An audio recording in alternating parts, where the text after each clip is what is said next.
Hello students, welcome again. बच्चों, आज का जो हमारा टॉपिक है वो है रिप्रोडक्शन इन एल बूबो। बच्चों, एल बूबो के अंदर जो जनन है, रिप्रोडक्शन है, उसकी दो विधियां हैं, दो प्रकार के अलग अलग मेथड हैं, एसेक्सुअल एंड सेक्सुअल। जो पहला प्रकार है वो है एसेक्सुअल रिप्रोडक्शन और जो दूसरा प्रकार है वो है सेक्सुअल रिप्रोडक्शन।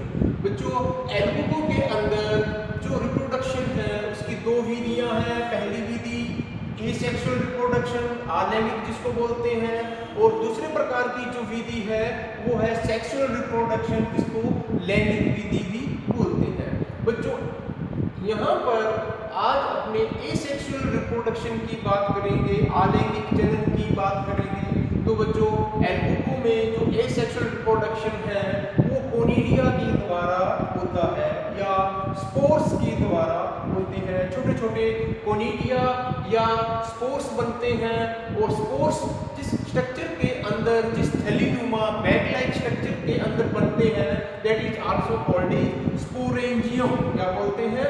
स्पोरेंजियम, बीजाणुधानी। और बीजाणुधानी के अंदर क्या बनते हैं? बीजाणु बनते हैं, स्पोर्स बनते हैं। ठीक है। तो बच्चों, इसकी माइसीलियम की बात करें, मेन प्लांट बॉडी की बात करें, जहां से स्टार्टिंग होती है, तो मैंने आपको बताया था कि एल बूबो का जो माइसीलियम है, कवक जाल है, वो कैसा होता है? उसमें किसी भी प्रकार की सेप्टा की फॉर्मेशन नहीं होती। एक ही सेल के अंदर बहुत सारे असंख्य जो न्यूक्लियस हैं, केंद्रक हैं, वे मिलते हैं। तो इस प्रकार की कंडीशन क्या कहलाती है? जब एक ही सेल के अंदर बहुत सारे न्यूक्लियस मिले, केंद्रक मिले, और उनके बीच में किसी भी प्रकार की सेप्टा की फॉर्मेशन ना हो, पट द्वारा विभाजित ना हो, तो ऐसी इनके लिए कौन सी टर्म यूज करते हैं? सिनोसाइटिक यानी समकोशिकी। ठीक है। तो well developed nucleus, dense cytoplasm और अदर इसके अंदर ऑर्गेनेल्स भी मिलते हैं। ठीक है। अब बच्चों, क्या है कि एसेक्सुअल रिप्रोडक्शन जो कि कोनिडिया के द्वारा होता है, तो बच्चों ये जो कोनिडिया है माइसीलियम के ऊपर कहाँ बनते हैं उसके बारे में मैं आपको बताऊंगा। कि बच्चों, इसमें देखो, जो माइसीलियम है आपको मालूम है कि जस्ट ये क्या है, जो होस्ट, यानी इसको क्या है, भोजन के लिए होस्ट की आवश्यकता होती है, क्योंकि खुद तो ये भोजन प्रिपेयर नहीं कर सकते। तो इनको भोजन की प्राप्ति के लिए किसी होस्ट की आवश्यकता होती है। तो बच्चों, ये क्या करते हैं कि लीफ की जो एपिडर्मिस है, जस्ट उसके नीचे माइसीलियम की फॉर्मेशन होती है, और जो माइसीलियम है, लीफ के जो टिश्यू हैं, लीफ के जो टिश्यू हैं, यानी लीफ की जो सेल्स हैं, सेल्स के बीच में जो अवकाश मिलता है, that is also called is intercellular space. दो सेल्स के बीच में मिलने वाला जो अवकाश है, वहां पर एल बूबो का जो माइसीलियम है वो फैला रहता है, कवक जाल फैला रहता है। ठीक है। अब बच्चों, क्या होता है कि एपिडर्मिस के जस्ट नीचे इसका माइसीलियम रहता है, और इसका जो माइसीलियम के जो हाइफी है, कवक तंतु है, ये ऊर्ध्वाधर ऊपर की तरफ ग्रोथ करते हैं। यानी माइसीलियम की 90 डिग्री एंगल पर ये ग्रोथ करते हैं, ऊपर की ओर ऊर्ध्वाधर इरेक्ट फॉर्म में ये क्या करते हैं? ग्रोथ करते हैं। ठीक है। और बच्चों, यहाँ पर क्या होता है, जो हाइफी यानी जो कवक तंतु है, इनके जो सिरे हैं, सिरों पर जो सभी न्यूक्लियस सिरों पर एकत्रित हो जाते हैं, और जो साइटोप्लाज्म है वो भी इनके सिरों पर एकत्रित हो जाता है। ठीक है। ये जो ऊर्ध्वाधर जो कवक तंतु है, ऊर्ध्वाधर इरेक्ट जो हाइफी है, उनके जो टिप पार्ट है, टिप पार्ट में न्यूक्लियस और जो साइटोप्लाज्म है वो इकट्ठा होना स्टार्ट हो जाता है, जिसके कारण से इनकी जो अगर tip part of the hyphae कैसे हो जाते हैं? क्लब शेप हो जाते हैं, मुक्ताकार, ऐसे मुक्ताकार या क्लब शेप इनकी स्ट्रक्चर हो जाती है। तो बच्चों, यहाँ पर जो क्लब शेप जो स्ट्रक्चर है, ठीक है, क्लब शेप स्ट्रक्चर क्या कहलाती है? कोनिडियम कहलाती है। ठीक है। तो ये क्या करती है? कोनिडियम के बिल्कुल आधार भाग पर एक कॉन्ट्रिक्शन संकीर्ण पैदा होता है, जो इस कोनिडियम स्ट्रक्चर को, ठीक है, कोनिडियोफोर से अलग कर देता है। और कोनिडियोफोर या मैं आपको हूँ कोनिडियोफोर। जिस संरचना के ऊपर, जिस स्ट्रक्चर के ऊपर कोनिडिया का निर्माण होता है वह स्ट्रक्चर क्या कहलाती है? कोनिडियोफोर। ठीक है। अब यहाँ पर क्या होगा कि कोनिडियम के जस्ट नीचे एक संकीर्ण, एक कॉन्स्ट्रिक्शन उत्पन्न होता है। ठीक है। जिसकी वजह से ये जो कोनिडिया है इससे क्या है? अलग हो जाता है। ठीक है बच्चों, ये अलग होने के बाद या ये बनने के बाद, कोनिडियम बनने के बाद दोबारा फिर इसके माइसीलियम के शीर्ष पर एक और कोनिडियम जैसी स्ट्रक्चर बनती है। ठीक है। तो इस प्रकार क्या है बच्चों, यही जो प्रोसेस है कई बार रिपीट होता है, दोहराया जाता है और असंख्य मात्रा में कोनिडियोफोर के ऊपर असंख्य मात्रा में कोनिडियम जैसी स्ट्रक्चर का निर्माण होता है। तो बच्चों, जो कोनिडियम होते हैं एक दूसरे के साथ जुड़े रहते हैं। इनकी जो वॉल है जहां से ये जुड़े रहते हैं उसको बोलते हैं इंटरकैलरी डिस्क। एक छोटी सी डिस्क जैसी स्ट्रक्चर की हेल्प से ये एक दूसरे के साथ जुड़े रहते हैं। इस डिस्क को अपने डिस्जंक्टर भी बोलते हैं, वियोजक भी बोलते हैं। और ये जो डिस्जंक्टर है, ये जो वियोजक है, प्लेट है बच्चों, ये वाटर के अंदर डिजोल्व हो जाती है, वाटर के अंदर ये घुल जाती है। तो घुलने की वजह से जो कोनिडियम की जो चेन है, ठीक है, प्रत्येक जो कोनिडियम है एक दूसरे से अलग हो जाते हैं, सेपरेट हो जाते हैं। ठीक है। तो बच्चों, ये जो प्रोसेस है बार बार जब रिपीट होता है तो यहाँ पर कोनिडियम की एक पूरी चेन बन जाती है। ये देखो, कोनिडियम की एक पूरी चेन बन जाती है। और यहाँ आप ध्यान दीजिए कि जो पुराना जो कोनिडिया है, ठीक है, वो सबसे ऊपर की तरफ होगा और जो नया जो कोनिडिया है, न्यू जो कोनिडिया है वो सबसे नीचे की तरफ होगा। ठीक है। इसको बोलते हैं बेसिपिटल ऑर्डर। क्या बोलते हैं इसको? Basipetal order. पुराना जो कोनिडिया है इस श्रृंखला के अंदर, इस सीरीज के अंदर जो ऑल्डर जो कोनिडिया है वो सबसे ऊपर की तरफ होगा और जो न्यू कोनिडिया है, बिल्कुल जो नया कोनिडिया बनता है वो सबसे नीचे की तरफ होगा। और यह जो कोनिडिया बनने का जो क्रम है, अरेंजमेंट है, ये क्या कहलाता है? बेसिपिटल ऑर्डर इसको बोलते हैं। मैंने यहाँ पर लिख दिया कोनिडिया फॉर्मेशन इन बेसिपिटल ऑर्डर। ठीक है। कोनिडिया का जो निर्माण होता है वो तलाबिसारी यानी बेसिपिटल ऑर्डर में होता है। तो बच्चों, इस प्रकार क्या है, प्रोसेस रिपीट होने की वजह से कोनिडिया की एक लंबी ऊर्ध्वाधर चेन बन जाती है। जैसे जैसे कोनिडिया की संख्या बढ़ेगी तो लीव्स की जो एपिडर्मिस है, यहाँ मैंने लिख दिया होस्ट एपिडर्मिस। ये क्या है? लीफ की एपिडर्मिस है, बाह्य त्वचा है। बच्चों, लीफ की एपिडर्मिस के ऊपर एक प्रकार का दबाव उत्पन्न हो जाता है। और दबाव उत्पन्न क्यों होता है? Due to formation of conidia. Conidia की अधिक संख्या बनने के कारण लीफ की जो एपिडर्मिस है उसके ऊपर बच्चों प्रेशर बढ़ता है और वो एपिडर्मिस धीरे धीरे ऊपर उठना स्टार्ट हो जाती है। और प्रेशर इतना अधिक होता है कोनिडिया का कि ये क्या है, रप्चर हो जाती है, ये बच्चों फट जाती है। ठीक है। एपिडर्मिस जो है, लीफ की जो एपिडर्मिस है वो फट जाती है और फटने के बाद ये जो कोनिडिया है, कोनिडिया व्हाइट कलर के होते हैं। तो लीफ के ऊपर व्हाइट कलर का एक आपको पाउडर दिखाई देगा।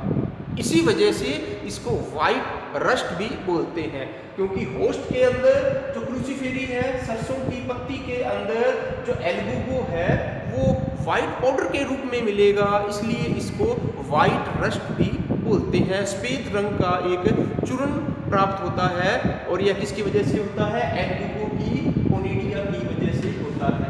बच्चों, यहाँ पर मैंने आपको बताया कि ये जो कोनिडिया की जो लंबी चेन है, दो कोनिडिया के बीच जो डिस्जंक्टर है, वियोजक है, वाटर की प्रेजेंस में ये क्या करेगा? ये घुल जाएगा, जल के अंदर घुलनशील है जब कोनिडिया मैच्योर हो जाते हैं तो जल को प्राप्त करके, वाटर को प्राप्त करके ये क्या होंगे, ये डिस्जंक्टर वियोजक खुल जाएगा और सभी जो कोनिडिया हैं एक दूसरे से सेपरेट हो जाते हैं, अलग अलग हो जाते हैं। अगर एक कोनिडिया की अपने स्ट्रक्चर देखें, ये देखो एक मैच्योर कोनिडियम है, मैच्योर कोनिडियम की अगर अपने स्ट्रक्चर देखें तो ये कैसा होता है, यूनिसेलुलर होता है, ठीक है, एक कोशिकीय यूनिसेलुलर होता है।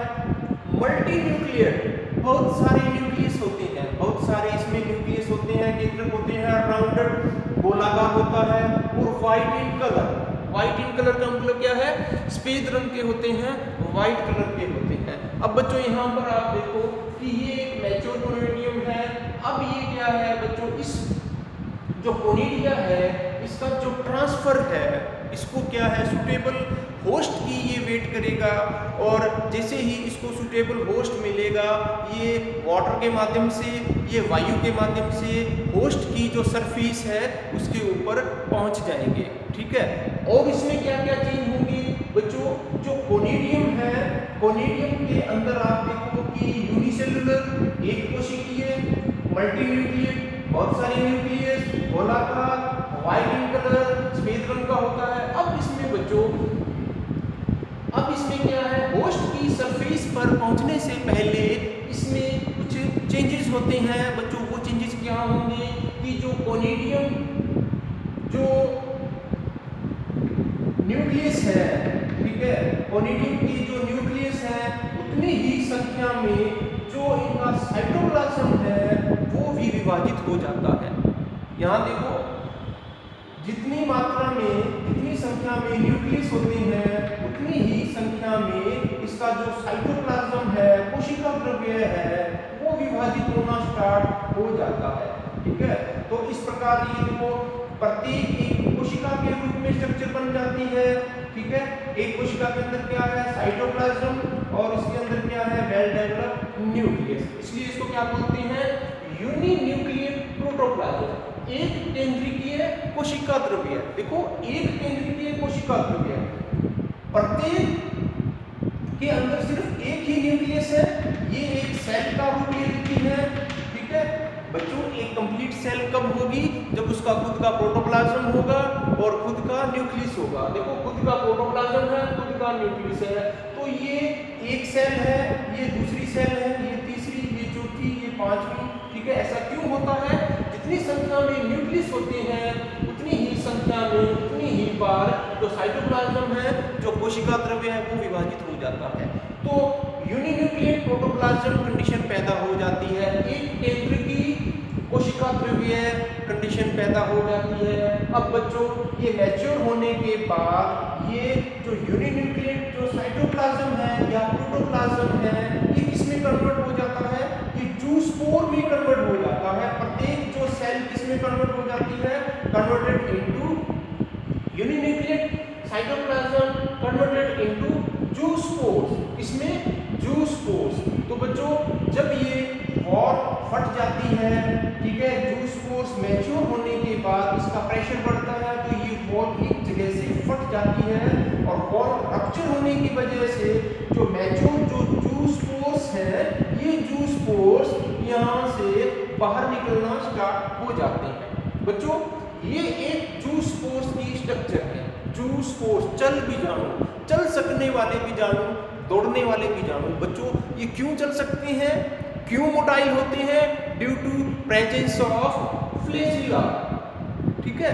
अब इसमें कशापिका होगी, कशापिका होगी तो ये बच्चे क्या करेंगे, एक जगह से दूसरी जगह में चल सकने में सक्षम है, योग्य है। बच्चों ये एक मैच्योर किडनी शेप जूस्पोर्स है, इसकी जो आकृति है वो वृक्क जैसी होती है, किडनी शेप होती है, ठीक है। और बाइफ्लैजिलेट का मतलब है दो प्रकार के फ्लैजिला होते हैं, दो प्रकार के कौन से, विप्लेस, स्मूथ विप्लेस और टिंसल जिसके ऊपर हेयर लाइक स्ट्रक्चर होती है। दोनों प्रकार की जो फ्लैजिला है, इसलिए इसको बोलते हैं बाइफ्लैजिलेट जूस्पोर्स। और इसकी जो शेप है, आकार है, वो किडनी जैसा होता है, वृक्क जैसा होता है, इसलिए इसको बोलते हैं किडनी शेप जूस्पोर्स। अब कुछ समय बाद आफ्टर सम टाइम्स जो जूस्पोर्स है ये मूवमेंट शो करना बंद कर देते हैं, गति करना बंद कर देते हैं, एक जगह स्थिर हो जाते हैं। क्यों? क्योंकि इनकी जो फ्लैजिला है, जो शालिका है, दोनों जो फ्लैजिला है ये लुप्त हो जाती हैं, ठीक है, डेस्ट्रॉय हो जाती हैं, लुप्त हो जाती हैं, और जू स्पोर्स एक गोलाकार स्ट्रक्चर में कन्वर्ट हो जाते हैं, और इसके ऊपर एक मोटी थिक वॉल इसके ऊपर बन जाती है। बच्चों ये गोलाकार जो स्ट्रक्चर है that is also called as cyst. अब इसको क्या बोलते हैं? सिस्ट बोलते हैं, और इसीलिए एल्बुको को सिस्टोपस कहते हैं। क्यों? क्योंकि एल्बुको में सिस्ट जैसी संरचना का निर्माण होता है, ठीक है, गोल गुटिका का निर्माण होता है, इसलिए एल्बुको को सिस्टोपस भी अपने बोलते हैं। अब ये सिस्टोपस क्या होगा? जर्म ट्यूब के द्वारा सिस्टोपस के देखो, सिस्टोपस के अंदर देखो एक न्यूक्लियस है, 10 साइटोप्लाज्म है, ठीक है। अब ये जर्म ट्यूब के द्वारा अंकुरित होगी, यानी जर्मिनेशन होगा। जो सिस्टोपस है, जो सिस्ट है, ये एक जगह से जर्म ट्यूब निकलेगी, जनन नलिका जिसको बोलते हैं, और जनन नलिका के द्वारा इसमें जर्मिनेशन होगा, अंकुरण होगा। बच्चों इस कंडीशन में ये कहाँ है? होस्ट सेल यानी पत्ती के ऊपर पहुंच जाएगी, पत्ती के ऊपर पहुंच जाएगी, होस्ट की लीव्स के ऊपर पहुंच जाएगी, और लीव्स के ऊपर इसके जो एंट्री का करने का जो रास्ता है, अंदर जाने का रास्ता है, वो है स्टोमेटा। और स्टोमेटा के माध्यम से, स्टोमेटा को क्या बोलते हैं? रंध्र। पत्तियों के ऊपर खूब सारे रंध्र मिलते हैं, तो रंध्रों के माध्यम से ये जो सिस्ट है ये क्या है, किसके अंदर पहुंच जाती है? होस्ट सेल के अंदर पहुंच जाती है, ठीक है, और जर्म ट्यूब की हेड से एक न्यू माइसीलियम में कन्वर्ट हो जाती है, एक नए प्लांट के रूप में ये कन्वर्ट हो जाती है। और बच्चों फिर यही साइकिल क्या है? दोबारा दोहराया जाएगा, और इसको बोलते हैं अपने एसेक्सुअल